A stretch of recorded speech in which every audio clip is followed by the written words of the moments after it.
নাই। তারপরে 100 বছর পূর্বে আমরা মৃত্যু ছিলাম, এখন আমরা জীবিত আছি।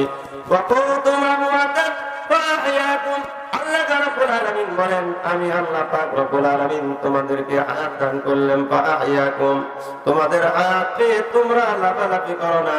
তোমরা হায়াত পেয়ে তোমরা যদি গানের কনসার্ট করো, তোমরা যদি অন্যায় অপকর্ম করো, মানুষের পথ যদি রুদ্ধ করো, তোমাদের বাহু বলে যদি তোমরা এমন কিছু করো, অপকর্ম করো, মনে রাখো তোমাদেরকে আবার আমি সতর্ক করে দিচ্ছি, তুম্মা ইউমিতুকুম, আবার তোমাকে মৃত্যু বরণ করতে হবে। চিল্লায়া বলেন ঠিক কিনা? মুসলমান ভাইয়েরা, মৃত্যুকে কত কাছে মনে করতে হবে। মুসলমান ভাইয়েরা, সময় অল্প, আমি বেশি কিছু বলতে পারবো না। আমি কথা বলবো অ্যাঙ্গেলে, আপনাদেরকে বুঝে নিতে হবে। যেহেতু কথা এখানে হচ্ছে প্যান্ডেলে, আর কথাও কিন্তু হবে অ্যাঙ্গেলে। মুসলমান ভাইয়েরা, এই জন্য সময় লাফালাফি করা যাবে না। যারা 41 সাল পর্যন্ত থাকার কথা বলেছিল, মাঝে মাঝে বলতেছিল 71 সাল পর্যন্ত থাকবো, ওরা মনে হয় বাংলাদেশ ওদের বাবার মনে করেছিল কত শক্তিশালী। যা কিছু ওরা 10টার সময় 11টা বাজাইতেছিল, 9টার সময় 10টা বাজতেছিল, এটার নাম দিয়েছিল ডিজিটাল। বলেন ঠিক কিনা? মুসলমান ভাইয়েরা, এমন জালেম, এমন অত্যাচারী শাসক পর্যন্ত বাংলাদেশে টিকতে পারে নাই।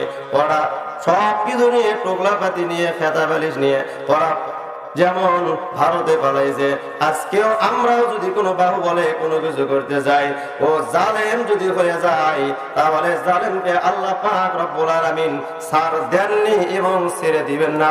চিল্লায়া বলেন ঠিক কিনা?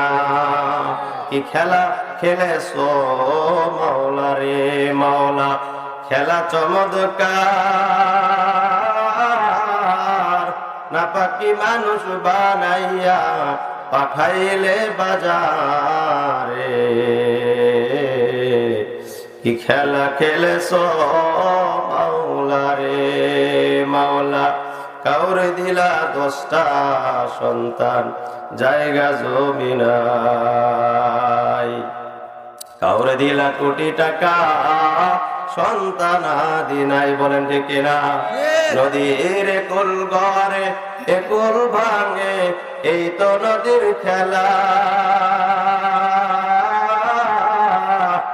সকালবেলার বাদশারে তুই, ফকির সন্ধ্যাবেলা।